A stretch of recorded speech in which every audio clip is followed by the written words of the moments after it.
हम लोग एवरेज पढ़ रहे थे और एवरेज के हम लोग 3 वीडियो बना चुके थे और हम उम्मीद कर रहे हैं कि आप लोगों ने तीनों वीडियो देख लिए होंगे। तो अब हम बस टॉपिक को आगे बढ़ाएंगे। देखो, एवरेज एक ऐसा टॉपिक है जो आपको ज़्यादातर एग्जाम में एक क्वेश्चन देता है और बहुत ही आसान चीज़ होती है। एवरेज कोई चैप्टर नहीं होता है। एवरेज अगर आप सही मायने में देखेंगे तो कैलकुलेशन सीखने का एक तरीका होता है, गुणा भाग का एक मेथड होता है ना।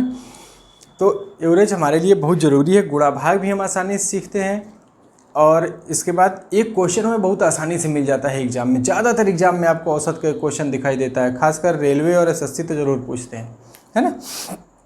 तो ध्यान से पढ़ेंगे और जिन लोगों ने वीडियो नहीं देखा है वो पीछे के वीडियो देख लेंगे, तभी जुड़ेंगे, क्योंकि हम लगातार इस तरह वीडियो एक दूसरे से जोड़ते हुए बनाते हैं कि आपको स्टार्टिंग से ही देखने पे अच्छे से समझ में आएगा, है ना। तो चलते हैं हम लोग कुछ और कॉन्सेप्ट देखते हैं और कॉन्सेप्ट के साथ चलेंगे आगे और पुरानी जो हमने पढ़ लिया है उनका भी यूज करेंगे, क्योंकि सवाल हैं जो अलग अलग तरीके से क्वेश्चन एग्जाम में आते रहते हैं और हर तरह के कॉन्सेप्ट मिक्स रहते हैं ना। तो एग्जामिनर के ऊपर है वो किस तरह से पूछता है, पर हमने कोशिश की है कि एक क्रम से थोड़ा सा व्यवस्थित कर दें ताकि आपको सीखने में आसानी हो जाए, है ना। तो चलते हैं आज के एक पहले क्वेश्चन की तरफ, देखते हैं। बहुत अच्छा सा क्वेश्चन है।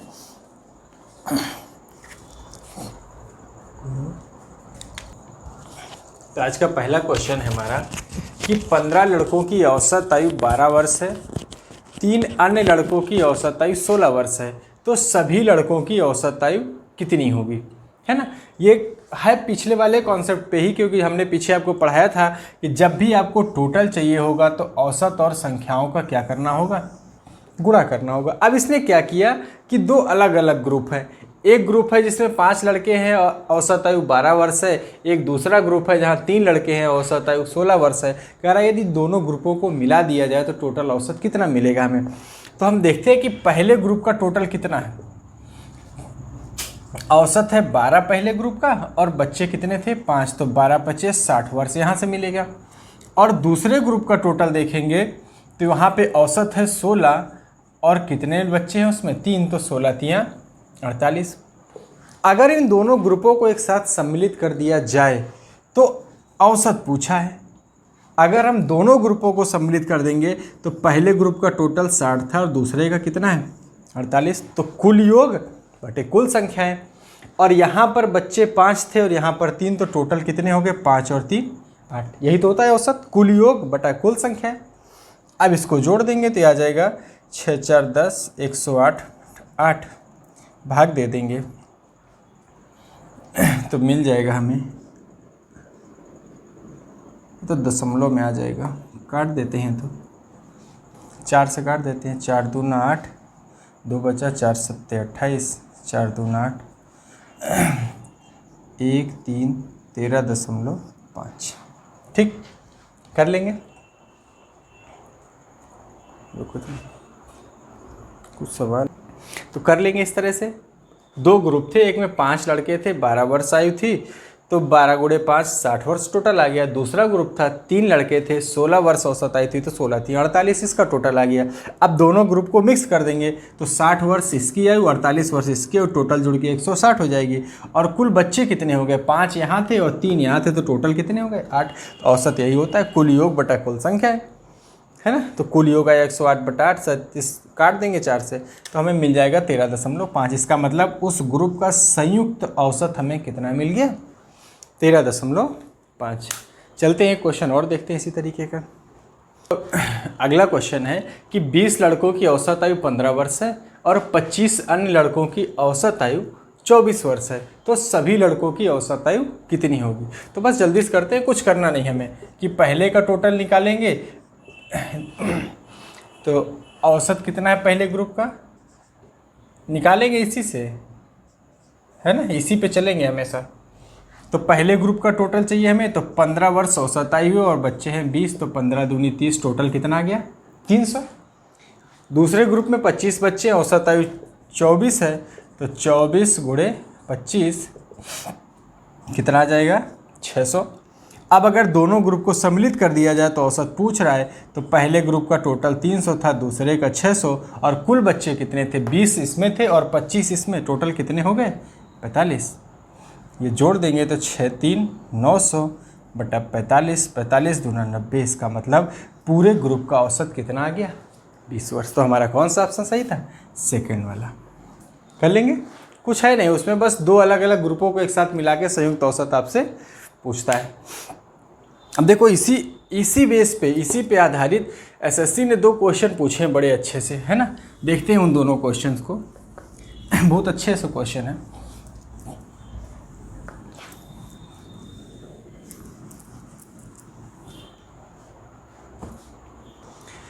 अगला क्वेश्चन है कि यदि m संख्याओं का औसत n स्क्वायर हो और n संख्याओं का औसत m स्क्वायर हो तो m प्लस n संख्याओं का औसत कितना होगा। बस वही सवाल है, उसने क्या किया है कि m और n को डाल दिया है संख्याओं की जगह पे। तब भी हम उसी फार्मूले पे चलेंगे कि पहला ग्रुप जहाँ m संख्याएं औसत n स्क्वायर है तो इसी पे लगाएंगे कि जब भी हमें टोटल चाहिए तो संख्याओं का औसत और संख्याओं की संख्या का क्या करेंगे, आपस में गुणा करा देंगे। हमें चाहिए था टोटल पहले ग्रुप का, तो औसत है n स्क्वायर और संख्या है m, तो क्या आ जाएगा हमें m n स्क्वायर। दूसरे ग्रुप में जाएंगे तो संख्याएं हैं n, औसत है m स्क्वायर, तो औसत हो गया m स्क्वायर, संख्या n, तो यहाँ से मिलेगा m स्क्वायर n। ठीक, अब कह रहा है कि यदि दोनों ग्रुपों को एक साथ सम्मिलित कर दिया जाए तो औसत कितना होगा। तो औसत के लिए हमें पहले टोटल करना होगा। इस ग्रुप का होगा mn स्क्वायर, इसका होगा nm स्क्वायर, और टोटल संख्याएं कितनी, m प्लस n संख्या का पूछ रहा है। तो पहले ग्रुप में m संख्याएं थी और दूसरे में n, इसका मतलब दोनों को मिला करके औसत पूछ रहा था। उसने कहा नहीं है लेकिन लिखा है कि m प्लस n संख्याओं का औसत, इसका मतलब m संख्याएं यहाँ थी, n संख्याएं यहाँ पर थी, इसका मतलब दोनों ग्रुपों को आपस में क्या किया है, उसने मिला दिया है। अब देखो यहाँ से हम एक चीज़ कॉमन ले सकते हैं, क्या, m इंटू n। m चला गया कॉमन में, n चला गया, तो एक n यहाँ बच गया। जब कॉमन करते हैं तो उस संख्या से वापस भाग दिया जाता है। ठीक, यहाँ से m इंटू n निकालेंगे तो बचेगा क्या, m, और नीचे लिखा है m प्लस n। ये चीज़ कट जाएगी आपस में, तो हमारा उत्तर कितना आ जाएगा, आंसर होगा हमारा m प्लस n। यही हमारा एवरेज होगा इस ग्रुप का। देखो ऑप्शन में कौन सा ऑप्शन सही है, सेकेंड वाला, m इंटू n। ये सारे क्वेश्चन एग्जाम के आए हैं, रिपीटेड क्वेश्चन है, 2-2 बार के, है ना। m संख्याओं का औसत दिया था, फिर n संख्याओं का औसत दिया था, और हमसे पूछा था कि m प्लस n संख्या का औसत कितना होगा। तो यहीं से हमें पता चल रहा है कि वो इन दोनों ग्रुपों को आपस में क्या कर रहा है, मिला दे रहा है ना। तो हमने वही नियम लगाया कि संख्याओं का योग चाहिए तो औसत और संख्याओं की संख्या का गुणा करा दिए, फिर दोनों ग्रुपों को एक साथ सम्मिलित करके सम्मिलित औसत निकाल दिए। ठीक, चलते हैं, एक और अच्छा सा क्वेश्चन है एसएससी। अगला क्वेश्चन है, कह रहा है m संख्याओं का औसत n की पावर 4 है और n संख्याओं का औसत m की पावर 4 है। तो पूछा है कि m प्लस n संख्याओं का औसत कितना होगा। तो m संख्याएं इधर थी, n इधर, और दोनों का योग करके पूछ रहा है। इसका मतलब दोनों ग्रुप को क्या कर रहा है, वो मिला दे रहा है एक ही साथ। और 4 ऑप्शन हमारे पास दिए गए हैं, है ना। तो जिन लोगों को क्वेश्चन समझ में आ गए हैं वो वीडियो को रोक दें यहीं पे और इस क्वेश्चन को लगा के ऑप्शन मिला लें। इसके बाद हम लगाते हैं, देखते हैं क्या आता है उत्तर, है ना। तो फिर से हम यही काम करेंगे, हमें टोटल चाहिए है तो हम औसत और संख्या का क्या करेंगे, गुणा करा देंगे। आप चाहेंगे तो इस पर पूरा औसत लगा सकते हैं आप इसी पे, है ना। लेकिन टाइम बचाने के लिए हमें अलग अलग तरीके से अलग अलग टाइप के सवाल को लगाना पड़ता है। तो पहला ग्रुप है, औसत है कितना, n की पावर 4 और संख्याएं हैं m, तो हमें मिल गया m n की पावर 4। दूसरे ग्रुप का टोटल निकालेंगे तो औसत है m की पावर 4 और संख्याएं हैं n, तो हमें मिल गया n m की पावर 4।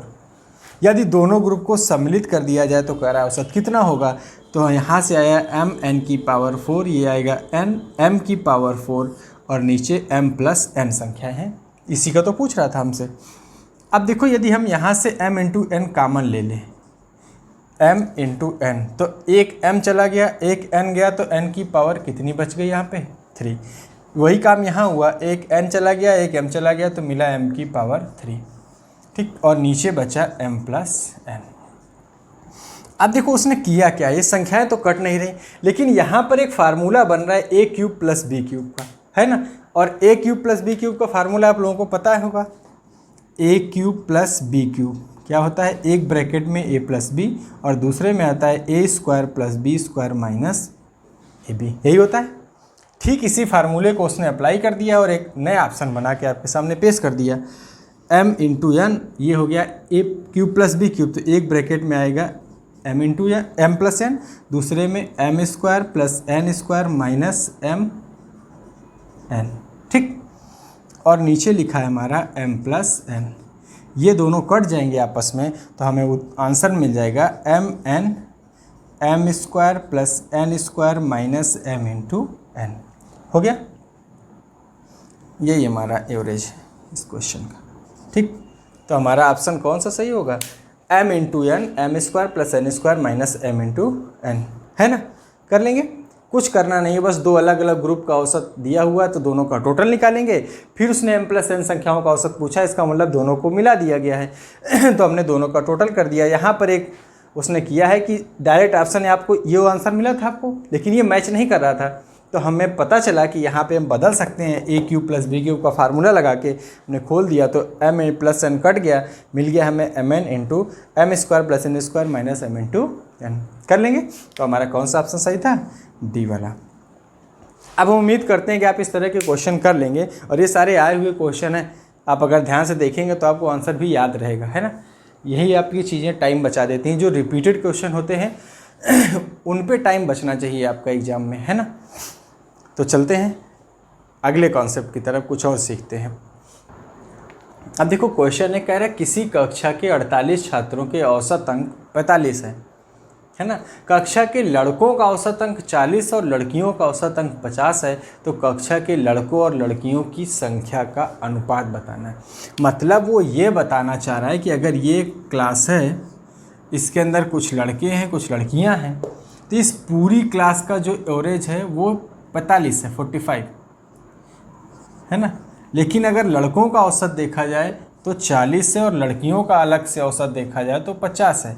लेकिन यदि पूरी क्लास एक साथ मिलाकर देखा जाता है तो औसत कितना आता है, 45। तो यहाँ पे हमसे पूछा गया है कि लड़कों और लड़कियों की संख्या का अनुपात कितना होगा। चाहे वो अनुपात पूछे चाहे संख्या पूछे, हमारा सवाल एक ही तरीके से लगेगा। जब वो अनुपात पूछ दिया है तो अनुपात में किसी भी संख्या को बांटा जा सकता है, क्योंकि कुल छात्रों की संख्या कितनी थी, 48 थी। तो हमें जो अनुपात मिल जाएगा हम बता देंगे कि इससे हो सकता है। तो देखते हैं कैसे लगेगा क्वेश्चन। अब देखो, इसको बेसिक लगाने पे बहुत लंबा हो जाएगा। हम एक क्वेश्चन ट्राई करके आपको दिखा देते हैं कि चूँकि टोटल कैंडिडेट कितने हैं, 48। अगर हम मान लें कि बॉयज़ की संख्या x है तो गर्ल्स कितनी होंगी, 48 माइनस x होगा, है ना। 48 में से लड़कों की संख्या घटा दी है, मिल गया हमें। अब हमसे कह रहा है तो हम पहले पता करें कि औसत, तो पूरी क्लास का औसत कितना है, 48 छात्र हैं, औसत अंक 45 है। तो कुल औसत में से 48 इंटू 45, ये पूरी क्लास का टोटल होगा मान, और ये लड़के और लड़कियों की कुल टोटल का बराबर होगा पूरी क्लास का। तो पूरी क्लास का टोटल निकालना है तो क्लास का औसत 45 है और टोटल छात्र 48 है। जबकि लड़कों की संख्या हमने मानी है x और लड़कों का औसत 40 है, और लड़कियों की संख्या हमने मानी है 48 माइनस x और इनका औसत कितना है, 50। हम अभी भी इसी फार्मूले पे चल रहे हैं, है ना, कि हमें टोटल चाहिए तो औसत और संख्या का गुणा करा देंगे। तो पूरी क्लास का टोटल ये है, क्योंकि 45 औसत है और छात्र 48 हैं, तो पूरी क्लास का टोटल ये है। और यही क्लास किससे मिलकर बनी है, लड़के और लड़कियों से, तो इनका टोटल भी तो इनके बराबर होना चाहिए। तो लड़कों का टोटल हमने x लड़के माने तो 40, और लड़कियों की संख्या हमने 48 माइनस x थी तो 50।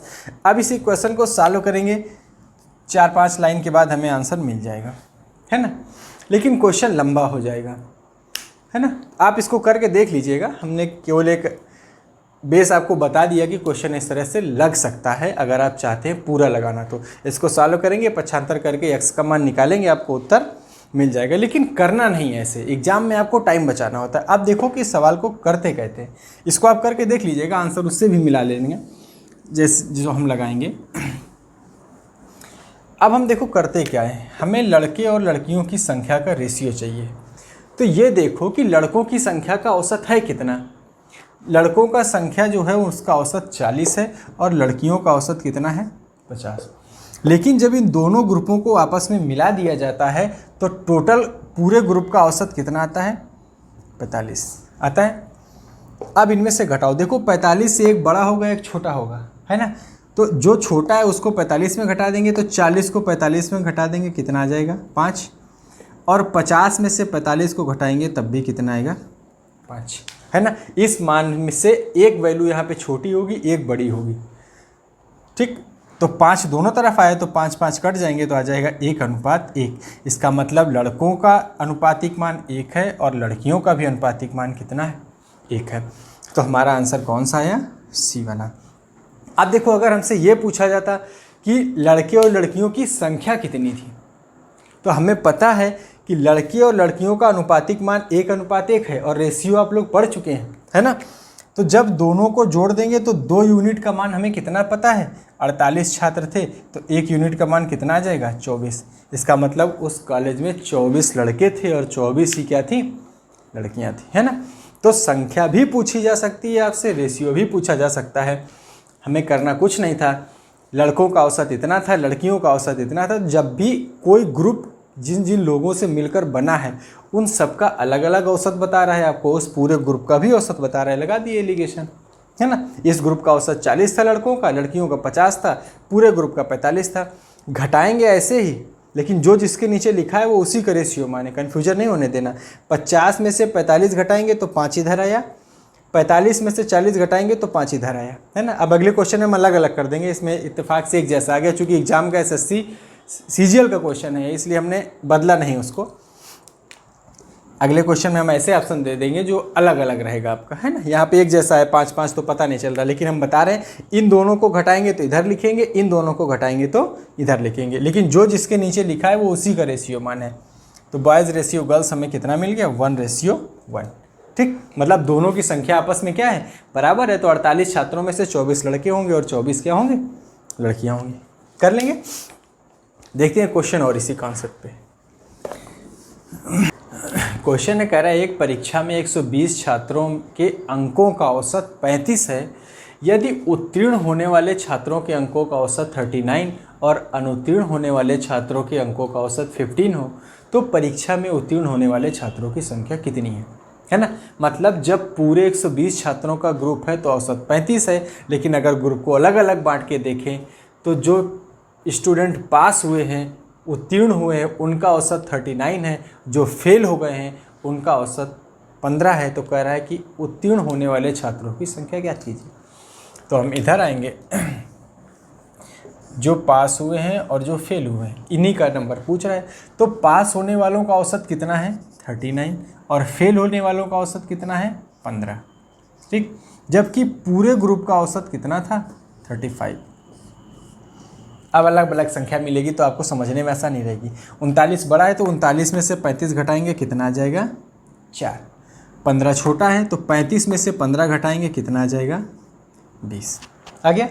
अब ये कट रहा है तो काट दो, ये आ जाएगा 5:1। इसका मतलब पास होने वालों का रेशियो मान 5 है और फेल होने वालों का रेशियो मान कितना है, 1। तो अगर सिर्फ रेशियो पूछता तो 5:1 के अनुपात में पास और फेल का रेशियो है, ठीक। लेकिन हमसे उसने पूछा है कि उत्तीर्ण होने वाले छात्रों की संख्या कितनी होगी। तो हम तुरंत रेशियो का बंटवारा करते हैं कि पास होने वाले और फेल होने वाले टोटल मिलाकर कितने होने चाहिए, क्योंकि कुल छात्र कितने हैं, 120। तो पास होने वाले 5 हैं और ये टोटल 6 यूनिट हैं, और 6 यूनिट का मान कितना है, 120। तो 1 यूनिट का मान कितना आ जाएगा, 20। तो हमसे पूछा था पास होने वाले तो 5 यूनिट का मान 20 बचे 100। अगर पूछता फेल होने वाले तो 1 यूनिट का मान कितना आएगा, 20। तो पास होने वालों की संख्या 100 है और फेल होने वालों की संख्या कितनी है, 20। तो हमारा कौन सा आंसर सही होगा, पहला वाला, कि पास होने वाले छात्रों की संख्या कितनी थी, 100, है ना। ये रेलवे का क्वेश्चन था, TC के एग्जाम में पूछा गया था, है ना। तो क्वेश्चन अच्छे आते हैं एग्जाम में, बहुत आसान होता है ये। औसत कभी भी हार्ड नहीं होता, बस आपकी समझ का फेर होता है। अगर आप समझ जाते हैं तो आपको आसान लगता है। तो जब तक आपको समझ ना आए तब तक वीडियो को आप बार बार देखिए, है ना। चलते हैं अगले क्वेश्चन की तरफ और देखते हैं क्वेश्चन इसी तरह का। कह रहा है किसी कार्यशाला में काम करने वाले सभी श्रमिकों का औसत वेतन 8,000 रुपये है। इनमें से 7 टेक्नीशियनों का औसत वेतन 12,000 रुपये तथा शेष श्रमिकों का औसत वेतन 6,000 रुपये है। तो कार्यशाला में काम करने वाले कुल श्रमिकों की संख्या बताइए। तो देखो, श्रमिक शब्द जो यहाँ पे यूज हुआ है, श्रमिक का मतलब ये मत समझना कि मजदूर है, है ना। श्रमिक तो सारे हैं, चाहे वो टेक्नीशियन हो, चाहे वो ईंट गारा करने वाला हो, चाहे जो हो, सब श्रमिक के अंतर्गत ही आएंगे, है ना। इसीलिए कह रहा है कि सभी श्रमिकों का औसत वेतन इतना है। फिर कह रहा है कि उन श्रमिकों में से कुछ टेक्नीशियन है, जो 60 टेक्नीशियन है उनका औसत वेतन 12,000 है, लेकिन जो शेष श्रमिक बचे उनका औसत वेतन बता रहा है कि 6,000 रुपये है ना। तो कह रहा है कि बताओ कुल श्रमिकों की संख्या कितनी थी, मतलब टोटल मिला के कितने लोग वहाँ पे काम कर रहे थे। ठीक, तो ये कुछ टेक्नीशियन है और कुछ जो शेष बचे हुए हैं, क्योंकि उसने कहा है कि शेष श्रमिकों का औसत वेतन। तो टेक्नीशियन जो थे इनका औसत वेतन 8,000 रुपये था, जबकि शेष जो बचे थे इनका औसत वेतन कितना बताया उसने, 6,000। और कह रहा है कि इन दोनों का जो सम्मिलित रूप से था, पूरा ग्रुप था जो श्रमिकों का, उस ग्रुप का औसत वेतन कितना था, अरे सॉरी यहाँ पे 12,000 था। टेक्नीशियन का औसत वेतन कितना था, 12,000 रुपये। और इन दोनों का जो सम्मिलित ग्रुप था, जहाँ सभी श्रमिक शामिल थे, वहाँ पे औसत वेतन कितना बताया था उसने, 8,000। तो जब इनको पूरा एक साथ सम्मिलित करके देखते हैं तो औसत हमें कितना मिलता है, 8,000।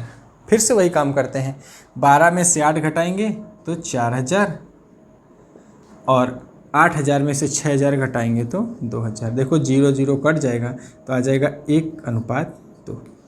इसका मतलब है कि टेक्नीशियन और शेष जो बचे हुए लोग थे उनका अनुपात 1:2 है। अब देखो कि इनमें से किसकी संख्या पता है, क्योंकि जब तक किसी का वास्तविक मान नहीं पता होगा तब तक इस रेशियो से हम ये नहीं बता पाएंगे कि कुल श्रमिकों की संख्या कितनी है।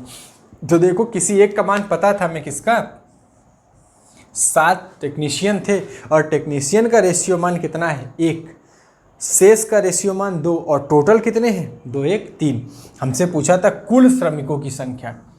इसका मतलब हमें यह बताया गया है कि 1 यूनिट का मान, ये टेक्नीशियन जो थे 1 यूनिट का मान संख्या में कितना है, इनकी संख्या वो बताया था क्वेश्चन में कितना, 7। तो हमसे पूछा है कि कुल श्रमिकों की संख्या, मतलब 2 और 1 3 यूनिट का मान हमसे पूछा गया है। तो 7 त्रिका 21।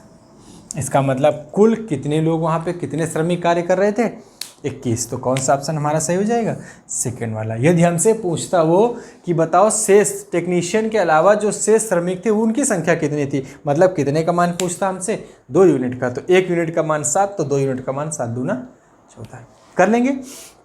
तो 7 टेक्नीशियन काम कर रहे थे, जो शेष थे वो 14 थे, टोटल मिलाकर कितने थे, 21 श्रमिक उस कार्य में लगे हुए थे। तो उम्मीद कर रहे हैं कि ये टाइप भी आप समझ गए होंगे कि जब किसी एक ही ग्रुप के दोनों, जितने लोगों से ग्रुप मिलकर बनता है, उनको अलग अलग उनका औसत बता रहा है और पूरे ग्रुप का भी औसत बता रहा है, तो हम तुरंत एलिगेशन की मेथड से लगा देंगे, हमें उन संख्याओं का क्या मिल जाएगा, रेशियो मिल जाएगा। तो चाहे सवाल में हमसे रेशियो पूछे, चाहे किसी एक की संख्या पूछे, चाहे दोनों की संख्या पूछे, कुछ भी पूछे हम बता लेंगे, क्योंकि हम रेशियो को संख्या के साथ बांटना सीख चुके हैं रेशियो में, है ना। तो चलते हैं आगे, कुछ और देखते हैं अब इसमें। अब देखो कुछ कॉन्सेप्ट हम और बताते हैं इसमें, बहुत आसान सा है, बाकी उसके क्वेश्चन पूछे गए। जैसे अगर हम आपसे कहें, ध्यान से देखिएगा, कुछ है नहीं, बस एक लाइन की चीज़ है। जैसे हमने कहा कि कुछ संख्याएं हैं, 1 2 3 4 5, ये 5 संख्याएं हैं, इनका औसत बताओ कितना होगा। तो ये चीज़ आप बड़े अच्छे से जानते हैं कि बीच वाली संख्या, अगर सीरीज लगातार लिखी गई है, क्रमिक रूप से लिखी गई हैं संख्याएं, तो हमेशा बीच वाली संख्या औसत होती है। अगर बीच की संख्या आपको नहीं मिल रही तो पहली और अंतिम का आधा कर देंगे या पहली और अंतिम संख्या का औसत निकाल देंगे, तब भी हमें क्या मिल जाएगा। और देखो 5 और 1 6, कितनी संख्या हमने जोड़ी, 2, 6 को 2 से भाग देंगे, औसत कितना आ जाएगा, 3। अब हम आपसे कहें कि यदि प्रत्येक संख्या में हम 2 जोड़ दें तो क्या असर पड़ता है, ऐसे सवाल पूछे जाते हैं डायरेक्ट। अगर हम कहें कि प्रत्येक संख्या में 2 जोड़ दिया जाए, तो प्रत्येक, इसमें 2 जोड़ेंगे तो ये कितनी हो जाएगी, 3, इसमें 2 जोड़ेंगे तो 4, इसमें 2 जोड़ेंगे 6, 5, इसमें 2 जोड़ेंगे 6, इसमें 2 जोड़ेंगे 7।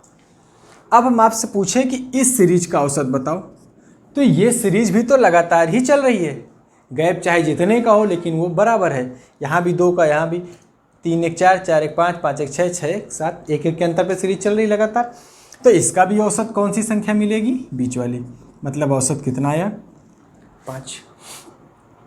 अब हम एक बार और इस सवाल को लगाते हैं।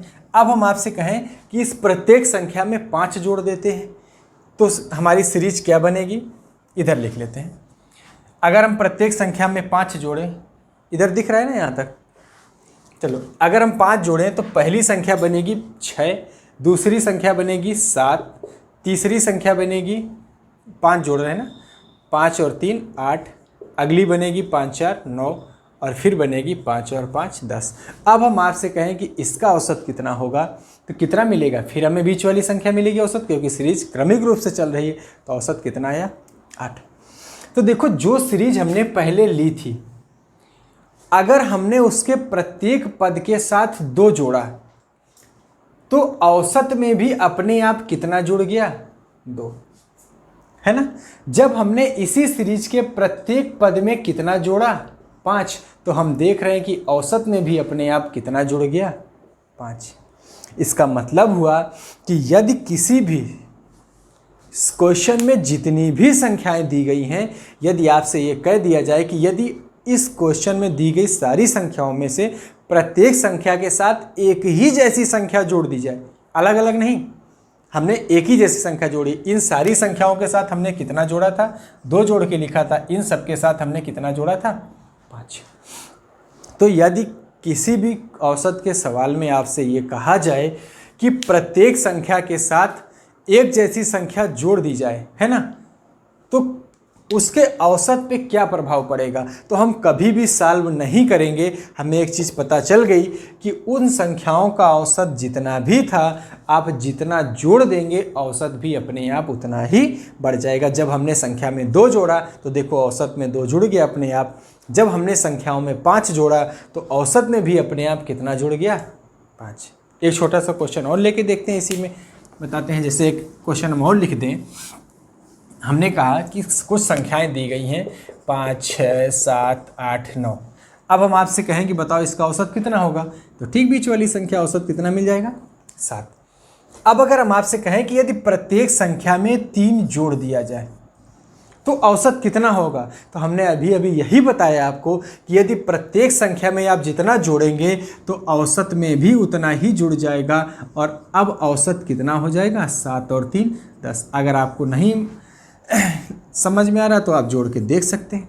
देखिए अगर हम प्रत्येक संख्या में 3 जोड़ देंगे तो ये हो जाएगा 8, ये हो जाएगा 6 3 9, ये 7 3 10, ये 8 3 11, ये 9 3 12। इन पांचों संख्याओं को जो क्रमिक रूप से लिखी इनका औसत कितना निकल के आएगा 10। समझ गए इस चीज़ को। अब देखो इसी चीज़ को माइनस की तरह करें तो हमें एक चीज़ कंफर्म हो गई कि औसत के क्वेश्चन में यदि प्रत्येक संख्या में आप जितना जोड़ देंगे औसत में भी उतने की ही वृद्धि हो जाती है। इसको एकदम नोट करके लिख लीजिए अपने नोटबुक में कि प्रत्येक संख्या में आप जितना जोड़ते हैं औसत में भी उतने की ही वृद्धि हो जाती है। ठीक, अब देखो इसी क्वेश्चन में एक चीज़ और दिखाते हैं हम आपको। अगर हम आपसे कहें कि इन 5 संख्याओं का औसत बताओ, आप तुरंत बता देंगे कि औसत कितना होगा 7। ठीक, अब हम कहें कि प्रत्येक संख्या में 2 घटा दो। प्रत्येक संख्या में 2 घटाएंगे तो ये बचेगी 3, ये बचेगी 4, ये बचेगी 5, ये 6 और ये 7। प्रत्येक संख्या में हमने क्या किया है 2 माइनस कर दिया है। ठीक, और अब आपसे कहें कि बताओ इस ग्रुप का औसत कितना होगा, तो आप तुरंत बता देंगे कितना होगा 5। तो देखो जब हमने संख्या में 2 माइनस किया तो औसत में भी अपने आप कितना माइनस हो गया 2। तो ये चीज़ भी कंफर्म हो गई कि यदि औसत में प्रत्येक संख्या में एक जैसी संख्या आप घटा देंगे तो औसत में भी अपने आप उतने की ही कमी आ जाएगी। अगर हम कह दें कि 10 संख्याओं का जो एवरेज है वो 25 है, यदि प्रत्येक संख्या में 4 घटा दिया जाए तो औसत कितना रह जाएगा, तो औसत भी 4 घट जाएगा और कितना आ जाएगा। किसी चीज़ कंफर्म हो गई। हम प्रत्येक संख्या में जितना जोड़ते हैं औसत भी उतना बढ़ जाता है, हम प्रत्येक संख्या में जितना घटाते हैं औसत भी उतना घट जाता है। ठीक, अब हम देखते हैं कि गुणा का असर क्या होता है। इसको नोट कर लीजिएगा अपने कॉपी पे। अब देखो अगर हम एक सीरीज लिख दें, फिर वहीं पे ऑप्शन लेते हैं हम, 1 2 3 4 5, ये 5 संख्याएं हैं, इनका औसत पूछे हम कितना आया 3। हमने कहा कि प्रत्येक संख्या को 4 से गुणा कर दो। अगर हमने प्रत्येक संख्या को 4 से मल्टीप्लाई किया तो ये आ जाएगा 4, 4 दूना 8, 4 तीन 12, 4 चौको 16, 4 पच्चीस 20। अब हम आपसे पूछे कि इस सीरीज का औसत बताओ कितना है, तो ये सीरीज भी कंटिन्यूअस फॉर्म में लिखी है, इसका औसत कितना होगा 12। तो जब आपने प्रत्येक संख्या को 4 से गुणा किया तो आप ध्यान से देखिए आपके औसत में भी कितने से गुणा हो गया, 4 से। पहले औसत 3 था तो अब 3 चौको 12। इसका मतलब हुआ कि अगर प्रत्येक संख्या के साथ जिस संख्या का गुणा करा दिया जाएगा तो औसत में अपने आप उसी संख्या का गुणा हो जाएगा। ये हम इसलिए बता रहे हैं कि ऐसे सवाल एग्जाम में पूछे गए हैं और इन सवालों को कभी भी पेन नहीं उठाया जाता, ये ऐसे ही आंसर लगाए जाते हैं इनके। जैसे आपने सवाल में देखा कि उसने कहा कि 25 संख्याओं का औसत 45 है, यदि प्रत्येक संख्या में 2 का गुणा कर दिया जाए तो औसत कितना होगा। तो जब प्रत्येक संख्या में 2 का गुणा हुआ तो औसत में भी 2 का गुणा हो जाएगा। अब औसत कितना हो जाएगा 90। कर लेंगे।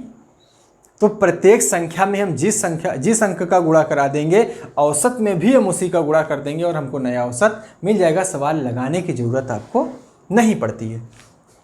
अब देखो इसी को हम भाग में देखते हैं। अगर हमें भाग करने के लिए कहा जाए, जैसे हम एक सीरीज लेते हैं 6, 8, 10, 12, 14, ठीक। अब हम आपसे कहें कि बताओ इसका औसत कितना होगा, तो आप तुरंत बता देंगे कि औसत कितना निकलेगा 10। हम कहें कि प्रत्येक संख्या को 2 से भाग दे दो। प्रत्येक संख्या को हमने क्या किया 2 से भाग दिया। हमने इसको 2 से भाग दिया तो कितना आया 3, इसको 2 से भाग देंगे तो 4, इसको 2 से भाग देंगे 5, इसको 2 से भाग देंगे 6, इसको 2 से भाग देंगे 7। अब हम आपसे औसत पूछे तो आप कितना बताएंगे 5। तो देखो जब हमने प्रत्येक संख्या को 2 से भाग दिया तो औसत को भी क्या हो गया 2 से भाग हो गया अपने आप, है ना।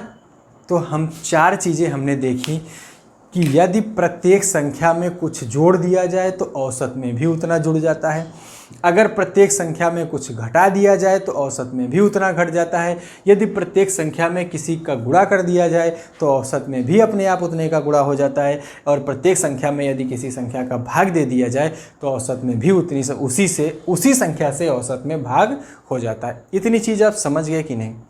हम ये मान रहे हैं कि जो हम बताना चाह रहे थे आपको वो चीज़ आप समझ गए होंगे, है ना। कोई भी सवाल पूछा जाए, क्वेश्चन एग्जाम में आए हुए हैं बहुत सारे इसके, किसी भी तरीके से आपसे क्वेश्चन पूछा जाए तो एक आध क्वेश्चन आपको हम एग्जाम के करवा देते हैं इस पर। लेकिन आप ये चीज़ समझ गए हैं कि यदि एक जैसी संख्या जोड़ी जाएगी तो औसत में उतना जुड़ जाएगा, भाग देंगे भाग हो जाएगा, गुणा करेंगे घटाएंगे, जो आप प्रत्येक संख्या के साथ करेंगे औसत के साथ वही करना होता है। अब देखो एक क्वेश्चन आया SSC में पूछा गया है कि 8 संख्याएं हैं, 8 संख्याएं हैं और इनका जो औसत है, 8 संख्याओं का जो औसत दिया गया था वो दिया गया था कि 21 है। 8 संख्याएं औसत 21 है और इसने कहा था कि यदि प्रत्येक संख्या को क्या करें हम 8 से गुणा कर दें तो पूछा था कि औसत क्या होगा।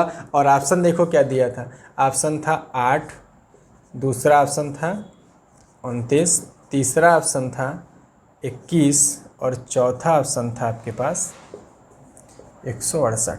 ये ऑप्शन दिए गए थे। SSC का पूछा हुआ क्वेश्चन है कि 8 संख्याओं का औसत 21 है, प्रत्येक संख्या को 8 से गुणा कर दें तो नया औसत क्या होगा।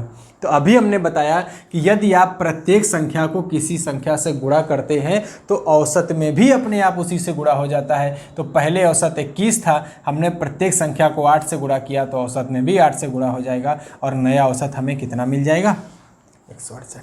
कर लेंगे। बहुत छोटा सा क्वेश्चन था, बहुत आसान सा। बस आपको कॉन्सेप्ट एक बार क्लियर हो जाए कि जोड़ना घटाना गुणा भाग जिस संख्या से करेंगे प्रत्येक संख्या के साथ औसत के साथ भी सेम वही काम करना होता है हमको। एक क्वेश्चन और देख लेते हैं, रेलवे का पूछा हुआ है। उसमें दिया था कि 6 संख्याओं का 6 संख्याएं हैं, संख्याएं 6 हैं और इनका जो औसत है वो दिया था 12 और कह रहा था कि यदि प्रत्येक संख्या में 2 घटा दिया जाए, प्रत्येक संख्या में 2 घटा दिया जाए तो औसत कितना होगा। आप देखो ऑप्शन क्या दिया था, ऑप्शन थे आपके पास 10, 12, 14 और 16। कह रहा है 6 संख्याओं का औसत 12 है, यदि प्रत्येक संख्या में 2 घटा दिया जाए तो औसत कितना होगा। तो हमने अभी बताया कि आप प्रत्येक संख्या में जितना घटाते हैं औसत में भी अपने आप उतना ही घट जाता है और नया औसत आपको क्या मिल जाएगा। बस बहुत आसान सी चीज़ थी, उसमें कुछ विशेष समझाने के लिए था नहीं, बस हमने आपको करके दिखा दिया कि ऐसे होता है। अब आपको एकदम रट जाना है इस चीज़ को कि अगर आप 2 से गुणा करेंगे तो औसत में भी 2 से गुणा हो जाएगा, आप 4 से भाग देंगे तो औसत में 4 से भाग हो जाएगा, आप प्रत्येक संख्या में 5 जोड़ देंगे तो औसत में भी 5 जुड़ जाएगा, आप प्रत्येक संख्या में 6 घटा देंगे तो औसत में भी। जितना आप जोड़ेंगे, घटाएंगे, गुणा करेंगे, औसत के साथ भी सेम वही काम करना है। ठीक, तो समझ गए इस चीज़ को। इस वीडियो में हम लोग इतना ही रखते हैं। आप इसको देखिएगा, समझिएगा, क्वेश्चन लगाइएगा, जो चीज़ ना आए कमेंट करके हमें बताया ज़रूर करिए कि क्या कंडीशन है आपकी, समझ में आ रहा है, नहीं आ रहा, वीडियो पसंद आया नहीं आया, है ना। तो वो चीज़ हमको पता चलती है तो हम उसको और सुधार करेंगे और इम्प्रूव करेंगे उस चीज़ को। ठीक है, तो इस वीडियो में इतना ही रखते हैं। Thank you.